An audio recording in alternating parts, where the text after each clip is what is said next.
Yeah, so if you want to type in the chat or maybe unmute yourselves and let us know what school you teach and what subject and your name, please.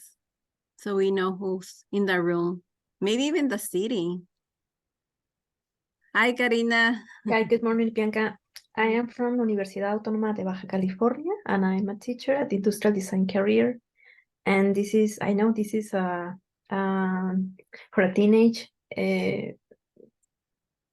but I think it is so important that also students from college get involved because they can get inspired from younger generation.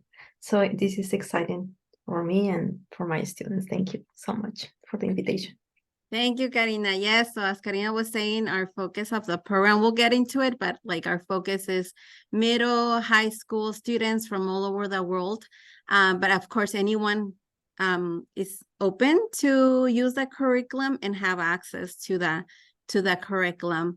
And Isaac, let me see here. You want to introduce yourself, Isaac?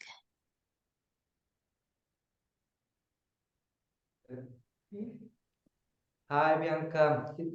We're from Prepa Tech in Mexico. I registered as Carlos Recordon, but we're using my colleagues' Zoom, and we're really interested in find ways to partner with you and the project. Nice. Thank you so much, Isaac. What part of Mexico? Is it Tijuana or some Mexico City?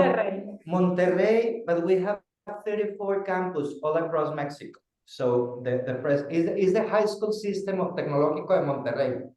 Oh, nice, nice. Welcome. Thank you for joining today. Thank you. And Ellen, I teach San Diego Corporate Charter School. I'm in ELD coordinator 5th through 8th. Welcome, Ellen. Teach advanced English. Thank you.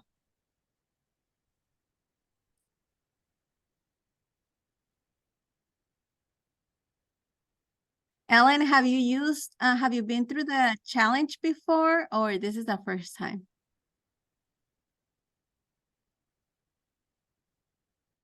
Nice.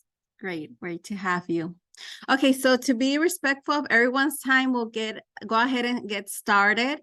We'll email the recorded session in case anybody's not able to join or they join a little bit late. That's fine. We'll send the recorded session, and then he will help us with accepting those that are joining us as we go through that presentation. So we're here to go over the 2024 Jacobs Teen Innovation Challenge.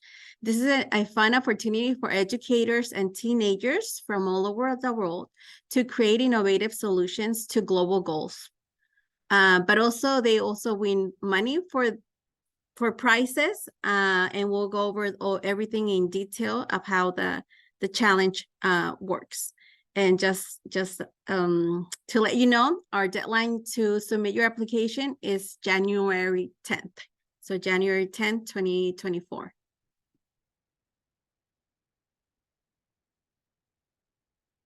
So just a side note to thank our partners and collaborators who help us make the challenge possible. Thanks to them. So the challenge is generally sponsored by the generosity of Dr. Irving and Mrs. John Jacobs. And this is the 5th annual challenge that we host. So I'll tell you some of the modifications we made and what's coming for the next year. So we believe that students and teachers can make the world a better place. And PACFO was designed at the Jacobs Institute for Innovation in Education at the University of San Diego. So here's a little bit about our institute, and we're always looking to support, to collaborate in different areas. We do research and evaluation, professional learning, conferences, anything that revolves around making education more inclusive.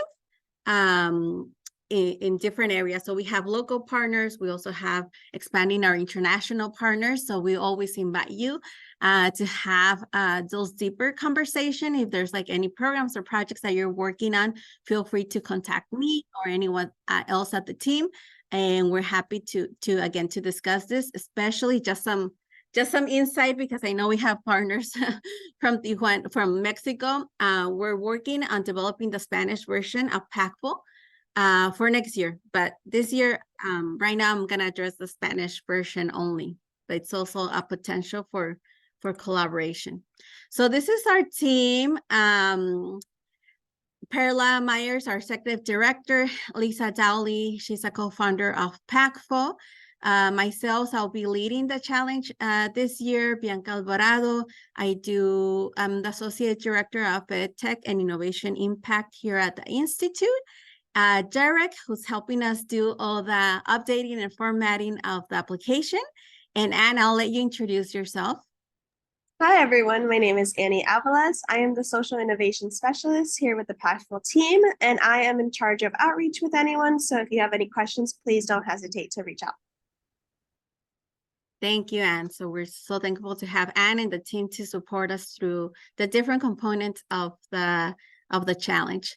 So as I mentioned, we believe that teens and their teachers can build a better world. And this is how the curriculum and the challenge is designed around. But before we get started with the challenge, I want to share with you a little of information of the reason why we have this curriculum and why we have the challenge. So if you look at the graph, when we examine where the inventors grew up, represented on this chart by the darker blue colors, we can see that geographic matters. So where you grow up impacts your access to innovative culture. So for example, you see there, the most similar, maybe familiar to me, is Silicon Valley, right, in San Francisco. So darker spot, a lot of innovation, a lot of patents there, because they're closer, to those hubs. But what happens to people who are not close to these innovative hubs? Not only locally, but also internationally, we see the same pattern. And also in gender, when we look at innovators by gender, only 80% are women, and women funders receive only 2% of overall venture capital funding. This gender gap in innovation is shrinking gradually over time, but at the current rate, it would take 118 years to reach gender parity. So yes, females less likely to apply for patents, and also by race. So when we look at innovation by race, we can see disparities, especially within Black and Hispanic communities, with lower rates than their counterparts. And this is research by Violoncelli et al. And I'll share, Annie, if you can share the link to the slides also when I email you the email with the slides and the recorded session, I'll include the slides so that you can look more carefully into this research. So your chance of becoming an innovator let me go to the next slide here. Your chance of becoming an innovator in America is also heavily influenced by your family's wealth. As we can see on the chart, your chance of inventing rise as your parents' income rises, with those in the top 1% wealth being 10 times more likely to develop patents than those that live in poverty, right? So the higher the income, the most likely the kids is likely to apply for patents. So that's the reason behind our work. We believe that there's, as this research shows also, there's like millions of Albert Einsteins out there that need access to innovative culture, innovative tools, so that they can also create and design solutions. And that's the reason behind PACFO. That's the reason behind the challenge. We want to support anyone, give them the tools to help us with this mission of creating an innovative culture, so that all students, regardless of their income, regardless of their gender, regardless of their geographic location, they have access to those tools to design social solutions. So that's Packful.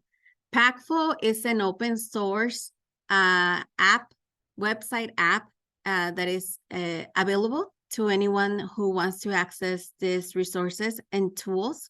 And let's see, I'm going to show you a quick video here that goes over what Packful is. Anyone can be a social innovator. Social innovation is all about people around the world working together to solve local and global problems. In 2015, the United Nations agreed to make the world a better place by establishing 17 global goals. These goals offer a framework to address large social challenges such as poverty, hunger, and climate change. Here, you'll develop an innovator's mindset to tackle any challenge and create solutions aligned to a global goal. These solutions could be something as small as how to handle food waste at home, or as large as how to provide clean drinking water to anyone in your city. To make the world a better place, it takes people like you working in teams. Using the design thinking process, you'll identify issues, brainstorm ideas, and prototype incredible new solutions to problems that affect us. Your team will work through 3 phases of design thinking: understand, ideate, and prototype to create a solution for a local or global issue. When complete, you'll also develop a pitch to share your work with a larger audience. Have you ever realized that everything in the world is designed, but not all designs are good? With an innovator's mindset and design thinking, you will redesign the world and make it a better place. Get ready to become a bold and powerful innovator.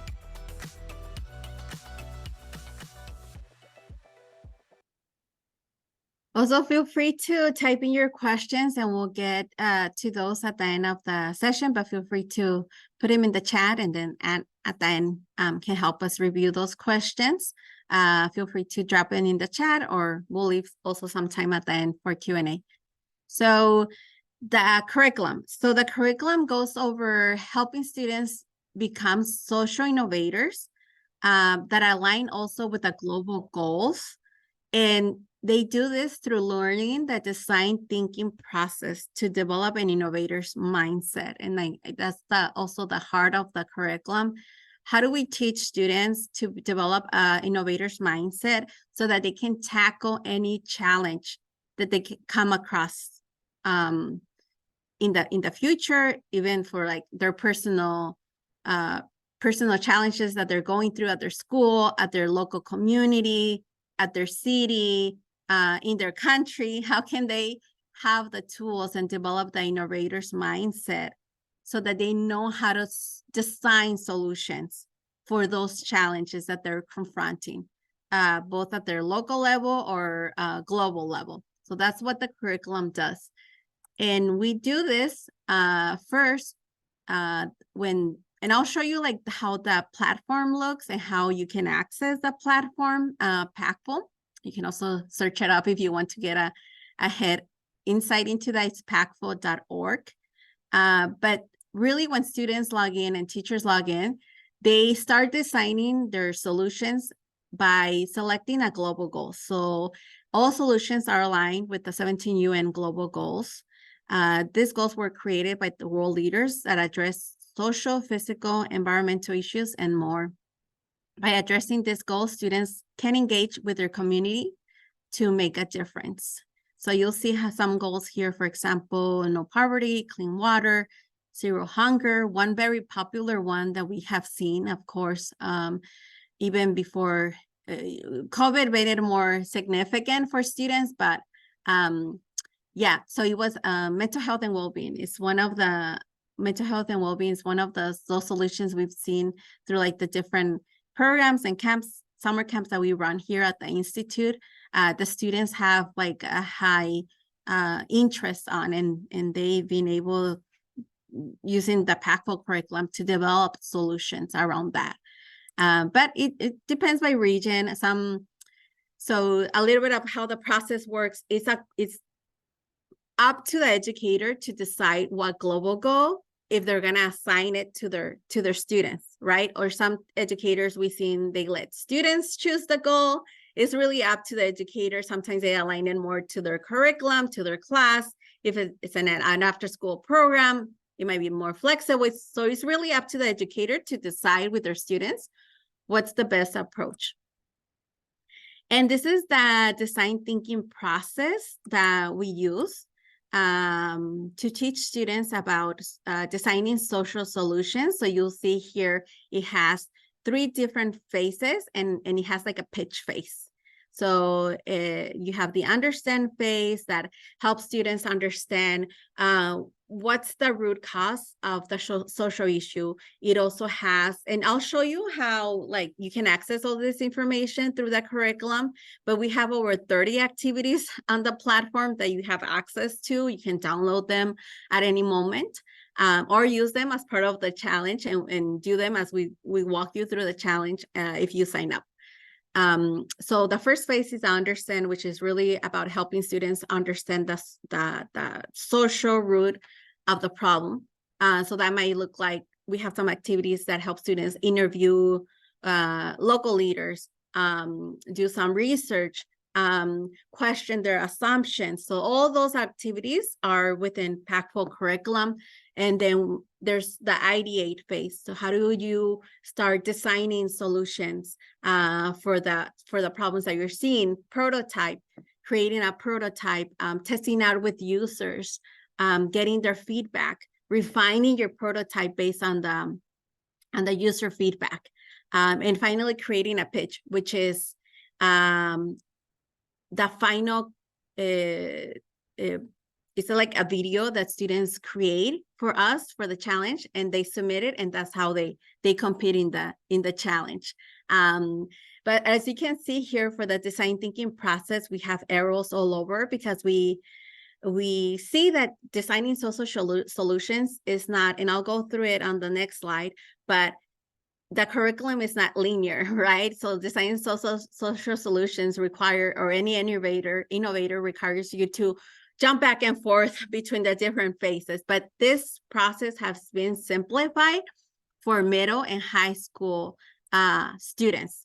So this comes from the Stanford School model, but again, it's been simplified for students. So you see here an overview of the curriculum. And again, we'll do a little bit of a pilot and I'll show you how to access that platform. But basically, educators and students need a free Gmail account to access the platform because we use the Google Drive. So teachers make copies of the different lessons and they can add them to their drive. And also, let me see here. Yeah. So what are the benefits of the curriculum? So our curriculum, like I mentioned, is not linear. So you're able to jump back and forth between the different phases and develop. It's already a developed curriculum. So you have access to over 30 activities that are ready to download. As soon as now you're able to access them all. It also promotes teamwork. So as you'll see in the platform, students themselves or the teacher puts them in the group, that's fine. But they get into groups and do collaboration among themselves. And it also provides feedback loops instead of strict grading. So students are able to submit their work, and then teachers are able to give feedback students' progress through the different phases. So here's a little look into how the feedback looks for teachers. And we'll talk about this once I open that platform.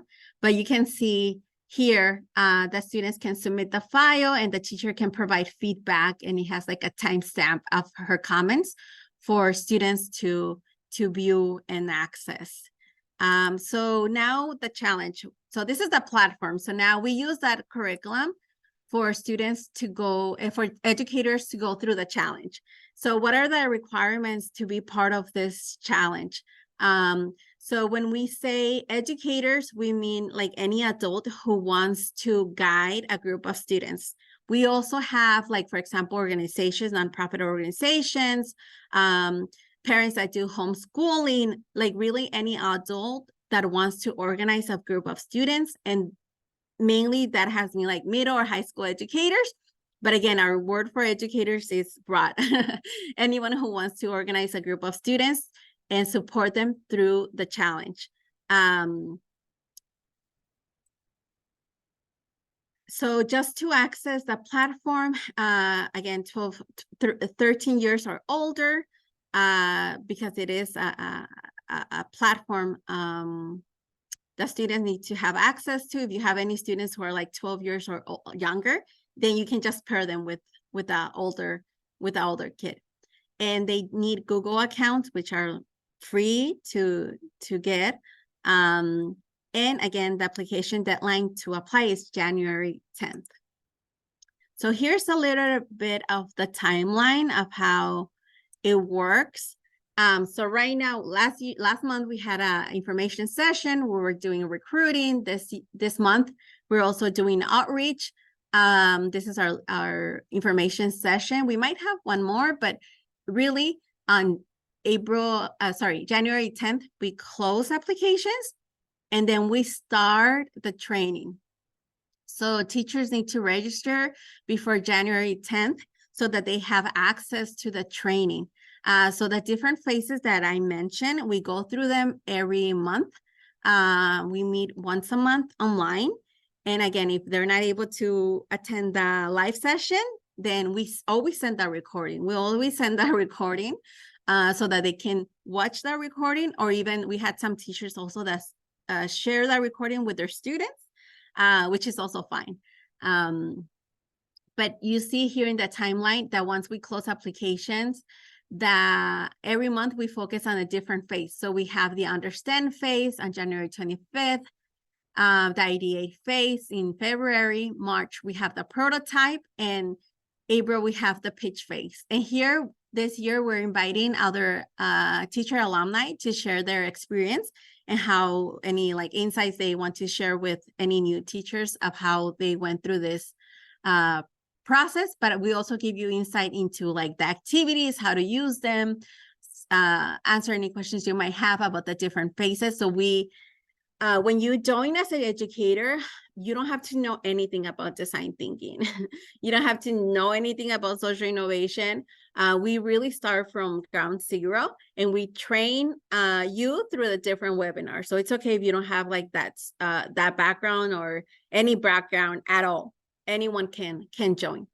And here, the only key date really is April 30th. That's when the recorded pitches are due. This is when the recorded pitches are due, and we'll send you the rubric, the guidelines, because before that, all the webinars are pretty flexible. It's up to the educator when to implement it, what activities to do with the students. But April 30th, it is like our official date for us, for you to submit your pitch. And we'll let you know again, how do you submit pitches. We'll give you a pitch deck, which like you can already access this information in the curriculum, in the platform. And I'll show you a little bit of the backend platform that you can see. But for any educator to participate and submit their pitches, they have to register for the challenge before the January 10th deadline. So again, as long as you register before the January 10th deadline, we'll walk you through this process. So we'll send you reminders, we'll send you the recorded version to keep you informed of everything that is happening. And then we give out awards on May 24th. So let me mention the awards, because that's always the also exciting part of the challenge. So we have the best overall social innovation award with $2,000. And then we have a few $500 for the most local impact award, the most global, the most creative, and the one that advances social justice and equity award. And you'll see here a little bit of the description, depending on the country. Students can designate a charity to receive that award, or they can designate it to their school if they're a nonprofit, or they can also select an Amazon gift for their classroom. So for example, if that classroom needs like a robot or an aquaponics set, or whatever they decide, the team decides to select as the prize, that could be the prize. And we also have other awards through the challenge. So we give out a few gift cards along the challenge for those that are sharing their work through the hashtag JTIC24. And we also have a Photonics Award sponsored by DRS Daylight Solutions. And this is for $500. Anyone that designs a solution around the transmission of light. And here you'll see some examples. And I'll show you past winners from last year. So you can see here, these are some of the past winners from last year that you can also, I'll show you how to get to this link so that you can see the videos. Because these are like all winning pitches. So use them as an example, definitely. But I'll just mention here the Firefly stove that was created for inside cooking, so it doesn't create pollutants for underserved countries. And yeah, so you can look at them more carefully, but I'll just put this one here right now. Our official website is pactful.org/JTIC24 to register. And I'm just gonna glance because of time. We want to make sure we want to leave enough time to answer any questions you might have. But I'm just gonna jump through some websites that you can go back and look over. So if you go to pactful.org/JTIC24, that's the main official page for the challenge. And you can read all the details that I just went over on the website, the timeline, the registration, the awards, the eligibility. You can read all the details. And as soon as you're ready, you just click this apply now, and that'll take you to the form. So as soon as you complete this form, that means that you're officially enrolled as a participant. And again, we need the teachers to register, not the students. So the teachers register, the educators need to register. So they complete this form. It's very short. It's asking you basic questions like your country, your school, how many students are gonna be part of this. And then you just submit, and that's all. It shouldn't take you that long to submit the application. And once you submit, then you're officially enroll a member of the Jacobs Teen Innovation Challenge, and from there we'll start sending you the reminders and the dates for the calendar invite and all that. But if you want to take a look at past winners, you can go to events under Pactful. So I just went to pactful.org. Again, that's our main website. You can go under events, prior events, and you can see 2023 Jacobs Teen Innovation Challenge winners, and you can see the actual winning pitch from last year. So this is like the final products that students submit, and these were the winnings from last year. So you can watch those with your students because that's the final material will be submitted. And I also want to show you the platform so you have a little bit of insight. So anyone who wants access to it now, you can go ahead and create an account, or you can wait until you start the process with us. Either way, you'll have access to it. So you go to sign in, create a teacher account. And again, this is available now. So if you want a sneak peek before the challenge starts, you can go ahead and do that. That'll take you to you'll have to fill out this simple form to create an account, but that'll give you access to the back end of the platform. So from there, you have access already to the platform. And it's gonna give you a teacher account, a class code, and you use this to invite your students and have them create different projects. So you see here like a test I made already for a group of students, but they basically join your class and they're able to jump to the different phases. And under each phase, we have content that you can go use to teach your students. We have the activities that you can download, and we also have the feedback process that you use to give them feedback. So I'll leave it at that for now. Again, this is like a quick overview, but during the webinars, we go into much more detail into the platform. But I'll take any questions that you have. Feel free to type it in the chat, or you can also unmute yourselves and I can answer those questions. So I'll take this one from Ellen that I see here. So it says, can challenge be focused on their school community TK8 school, and we look for our 8th grade leaders, students to be leaders in their school community. Community service is a part of the charter. Of course, yes, Ellen, yes. So I love it that this your students are going to be involved in community service, and that they're going to be doing as part of their community outreach. Definitely, yes, yes. So again, it's up to the educator, to the adults organizer, to decide how they're going to use the curriculum. The only thing that you have to do is have them be part of, sign up for the challenge, you as the educator, and go through the process so that you can use that knowledge to support your students designing social solutions, and at the end submitting those in April. So yeah, it's up to you to decide how you're going to use that curriculum. Again, we have like homeschool parents that do this with their students at home. Also, there's no minimum or maximum amount of students that can be part of it. We have some teachers that decide that, like, I'm just going to have my students from my club be part of the challenge, which might be 6 students. And some of them say like, hey, I'm going to make this like a semester project, like for their final grade. And they enroll their 150 or 120 students. So there's definitely no limit. The platform allows you to add any number of students, and also the challenge. So it's really up to you, which is like something basic that we try to support educators in any way that we can, to be as flexible as we can with the curriculum, and with the training and knowledge also. So we have another question from here. It says, Prepa Tech Monterrey, can a teacher register to the process without the names of his or her students, because we will start our semester on January 8th? Yes, and get to form the teams later. Yes, of course.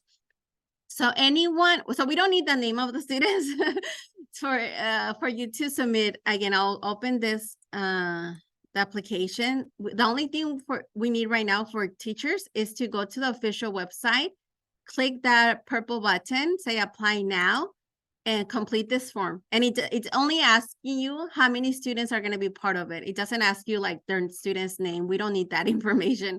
We're just asking you how many students are going to be part of the challenge. And going to this timeline, it's up to you to decide, because we have some schools that are going to start later, or they start until later in January, or we have other schools maybe also that yeah, so it's up to the school or to the class. Once you register, we'll send you the training, or if you're able to attend the webinars, you can, to ask live questions, but it's up to you to implement the phases. When, right? So if you don't start with your students until like late January, and you don't start with the understand phase until February, that's fine. It's up to you. It's all this is up to you to decide when to implement those activities with their students. Our only deadline is April 30th, and that's when the pitches are due. And you can get like a back-end view of those activities already. So if you create an account and you go to like the pitch phase, you can see the rubric. How do we grade the pitches? Under the due, you can see like the pitch rubric here. Pitch event, share your story, a little bit of like, it should be here. Login. Let me see. I don't see it right now. It has to be here. Pitch event. I'll send it to you via email. I don't know why I'm not seeing it, but the rubric is there. Everything is there that you need, all the activities. So feel free to jump in and get a glance view. Great questions.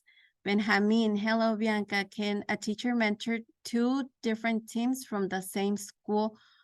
Or in case we cannot, can we have 2 different teams from the same school with different teachers? Thanks.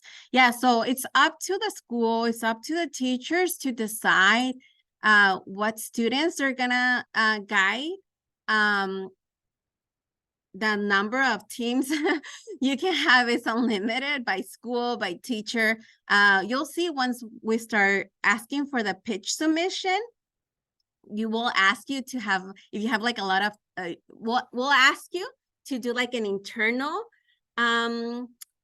evaluation of your projects to decide what projects to submit for the challenge. And there we say for every 6 team of students, submit 1 pitch. But again, that information comes later once we get more closer to the pitch submission. But right now there's no limit. If you want more clarification, feel free to send me an email, which you should have by now, but I'll just type it in the chat. And Anna, if you want to type in yours too, feel free to email us directly if you have any other clarifying questions that you want to ask.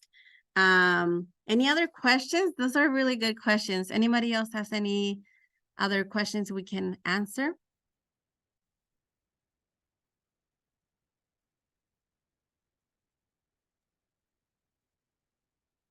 Hi, Bianca. How many members by team are the maximum to participate? Yeah, so we suggest 4 to 6 teams members by group. Of course, that's also up to the educators. There's no guidelines that we provide guidelines 4 to 6 students, because after 6 students, we see the students starts getting distracted. But it's up to the educator, but we suggest 4 to 6 students.